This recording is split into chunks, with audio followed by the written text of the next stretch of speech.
Well, they did not allow me to do it, but that will not stop the industry from moving in that direction. It will happen, and we'll have to accept it, and it will be an additional enhancement. It will only endow our income and will not take away from what we already have. Yes, your viewing pattern will differ from screen to screen, and you will have to refurbish your houses where you do business. You cannot lean back and say that I will not refurbish my business for 15 years and I want the same profits. You will have to clean up your act once in a while. This is, I'm talking to my fraternity now. It's from a monologue, it's now become a dialogue. And I can only tell my people to show a little more transparency. I'm talking about the South. The advent of multiplexes have brought about the required amount, a little bit of that transparency, which is very important for the success of this industry. It should also happen in the southern states, where the ticket prices for cinema is probably the lowest in the world. What happens when you do that is not facilitate the poor man to have great entertainment, but makes him pay in black and throw away the money elsewhere from where it should actually go to. So there are so many things that can happen, and I think we'll have to get our act together, enjoy all those reports that KPMG has prepared for us, and hope that we can better it next year. Thank you. Animation and gaming sector. In fact, the animation and gaming sector, we feel, is another tremendous area which has got a lot of scope, and I'm very sure with your assistance, we are going to move further ahead on this. Photo up. Please give a huge round of applause to our panelists, Srimati Josna Suri, Harit Nagpal, Ramesh Sethi, Kamal Hasan, Sri J.S. Mathur, Aamir Khan, Dr. Arvind Prasad.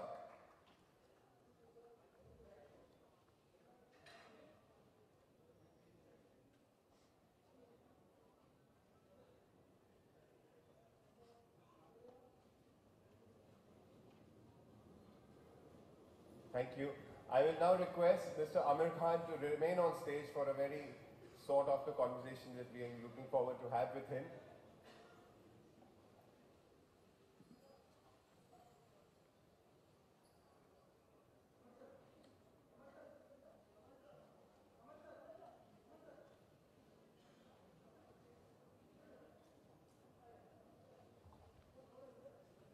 To the next part of the inaugural, I now call upon Sonia Singh, Editorial Director, NDTV, one of my favorite people on television.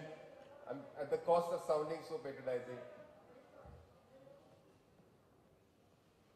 Thank you. I request the media to settle down so that we can move forward.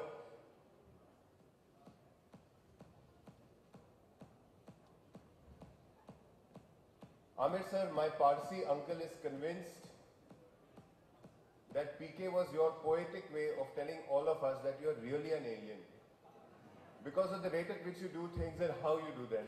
Ladies and gentlemen, my favorite actor, and I'm sure a lot of us have him as our favorite, Aamir Khan, in conversation with Sonia Singh.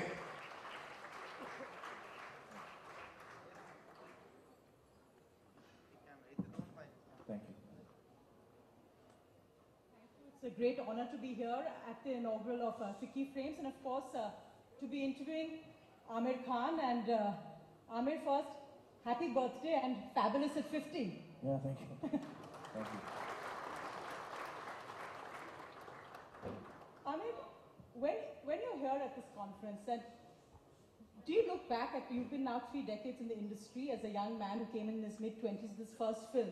When you look at how far the industry has come, when you are presented with KPMG reports, when you're talking about bottom line and how far this industry can go, what's your perspective on this? You know, I have to say, I've never read the KPMG report, I'm afraid. I should. I know I should. But I hope also, none of them are sitting here. no, I mean that's the truth. I should. It's really, it's not good that I don't read stuff that is, related to my work. But the problem is that I get too lost in what I'm doing, and so when people talk about the business side of films or the media industry, I'm quite lost. I have no idea how to increase the business. I often, I really don't, because I get lost in stories, and that's what interests me.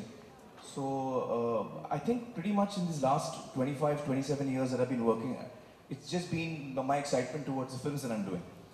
I do feel, however, I was listening to everyone speak, and it kind of sparked a lot of thoughts in my head.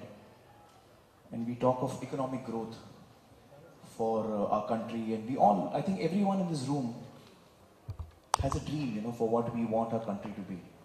All of us really have